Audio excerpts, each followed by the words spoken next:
नमस्कार, आप देख रहे हैं किसान इंडिया और मैं हूं आपके साथ पारुल यादव। जनवरी की सर्दी हर दिन एक नया सरप्राइज लेकर सामने आ रही है। इसी कड़ी में बंगाल की दक्षिण पश्चिमी खाड़ी में बना डीप डिप्रेशन अब कमजोर होकर सिर्फ डिप्रेशन में बदल गया है। भारतीय मौसम विज्ञान विभाग के ताजा अपडेट के अनुसार ये सिस्टम अब जल्द ही उत्तर श्रीलंका तट को पार करने वाला है, जिसकी वजह से लैंडफॉल एक दिन आगे खिसक गया है। लेकिन इसकी वजह से तमिलनाडु में कई जगहों पर भारी से बहुत भारी बारिश होने की संभावना है। वहीं देश के बाकी राज्यों में भी इसका असर देखने को मिल सकता है। ऐसे में आने वाले 24 घंटों में इसकी वजह से मौसम के क्या हालात रहने वाले हैं, ये जानते हैं देश के जाने माने weather expert doctor S N. Pandey ji से।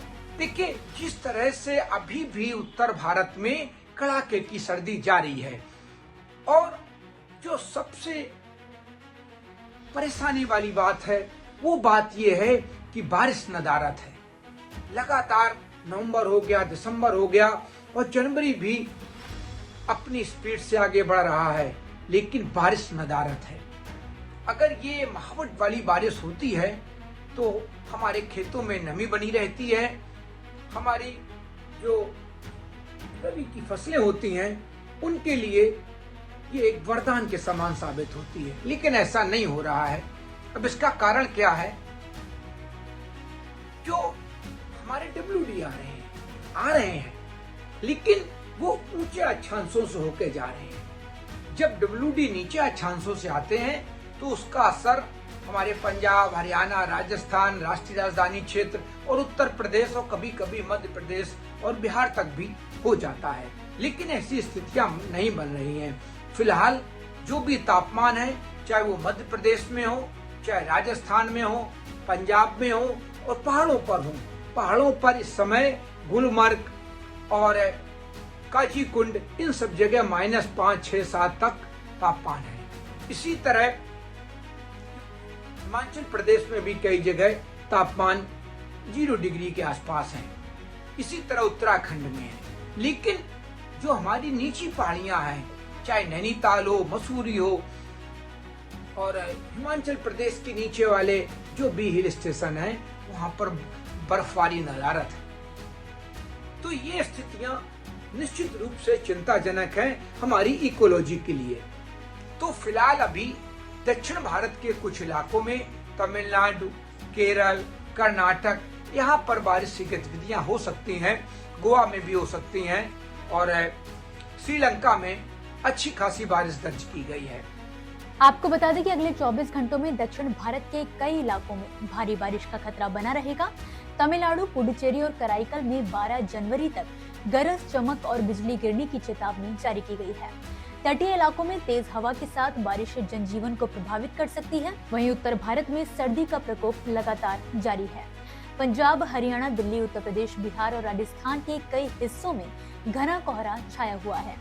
बिहार और राजस्थान में कोल्ड डे और सीवियर कोल्ड डे की स्थिति बनी हुई है।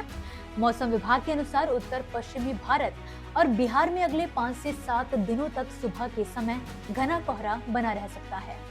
बाकी हमारे पूरे देश में गुजरात, राजस्थान, मध्य प्रदेश, बिहार, झारखंड, यहाँ पर अभी बारिश की संभावना बहुत कम है। लेकिन एक एंटी साइक्लोन बना है मध्य प्रदेश के ऊपर, उसकी वजह से बंगाल की खाड़ी से होती हुई नम हवाएं, मॉइस्चर फीड जरूर थ्रो होगा अब उत्तर भारत की तरफ। फिलहाल अभी 24 से 48 घंटे तक दिन में धूप भी निकलेगी और आसमान जब खुल जाता है, बिल्कुल आसमान में कोई बादल या कोई किसी तरह का बैरियर नहीं होता है, तो रात के तापमान गिरते हैं।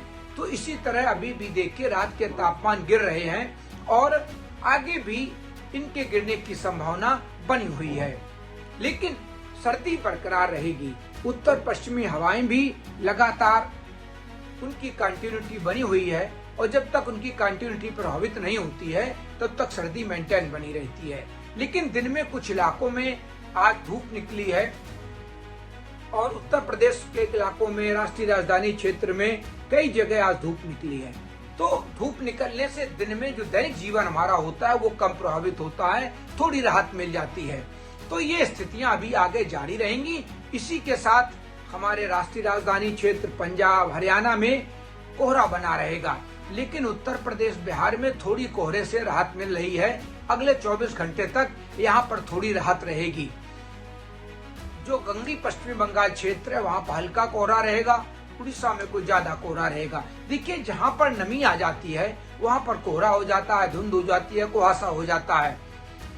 इसके अलावा जब तापमान ज्यादा गिरते हैं तो किन्हीं इलाकों में पाला भी पड़ जाता है, क्योंकि जब तापमान 0 डिग्री के आसपास आते हैं तो पाला पड़ने की भी संभावना बनी रहती है।